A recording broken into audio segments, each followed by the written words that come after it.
Acompanhe conosco o Evangelho do Dia.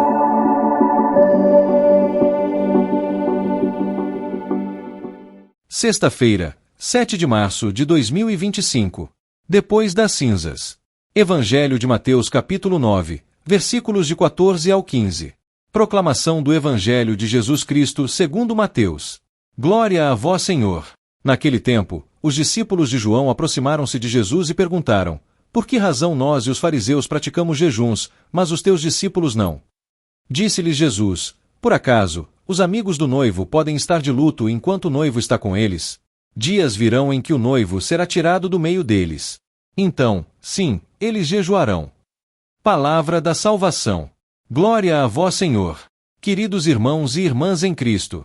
Hoje a liturgia nos apresenta um trecho breve, mas profundamente significativo do Evangelho segundo Mateus.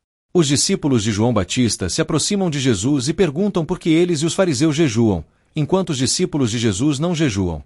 A resposta de Jesus nos leva a compreender melhor o sentido do jejum e sua relação com a nova realidade do reino de Deus. O jejum no Antigo Testamento e a nova perspectiva de Jesus. Na tradição judaica, o jejum era uma prática comum como sinal de penitência, conversão e súplica a Deus. Os fariseus jejuavam regularmente, e os discípulos de João Batista provavelmente seguiam esse costume como expressão de espera pelo Messias. No entanto, Jesus nos ensina que o jejum não é um fim em si mesmo, mas um meio para algo maior, uma relação mais profunda com Deus. Jesus se apresenta como o esposo. Enquanto ele está presente, há um tempo de alegria e festa, pois ele é o cumprimento das promessas divinas. Mas ele também anuncia que chegará o momento em que o esposo será tirado, uma referência à sua paixão e morte, e então seus discípulos jejuarão. O jejum cristão, um caminho de renovação. O tempo da Quaresma nos convida a aprofundar essa dimensão do jejum cristão. Não se trata apenas de uma privação alimentar, mas de um caminho de renovação espiritual. O jejum nos ajuda a vencer as tentações, a fortalecer nossa vontade e a abrir espaço para Deus em nossa vida. Quando jejuamos, devemos nos perguntar: por que estou jejuando? Qual é o propósito desta renúncia?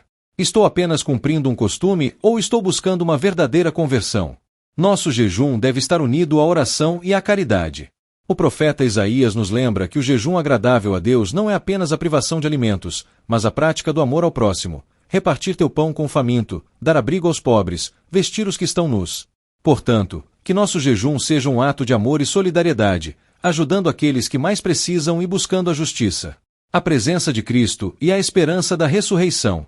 O que dá sentido ao nosso jejum não é apenas a penitência pelos pecados, mas a espera pela plenitude da presença de Cristo. Como os discípulos, também vivemos em um tempo de expectativa, pois aguardamos a vinda gloriosa do Senhor. Nossa vida cristã se assemelha a um banquete nupcial que ainda não chegou à sua plenitude. Enquanto isso, jejuamos para nos preparar para esse grande dia. O jejum cristão, então, não é apenas tristeza ou lamentação, mas um exercício de esperança.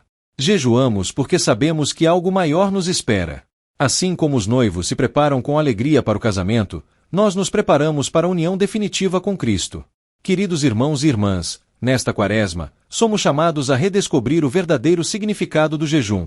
Que ele não seja apenas uma privação externa, mas um caminho de conversão interior. Que nossa renúncia nos ajude a crescer na fé, na esperança e na caridade. E que, através do jejum, possamos nos unir mais profundamente a Cristo, o esposo que deu sua vida por nós e que nos convida para as núpcias eternas no reino dos céus. Que Maria, Mãe da Igreja, nos ajude a viver esta Quaresma com o coração aberto e disponível para a graça de Deus. Um ótimo dia a todos e que Deus abençoe.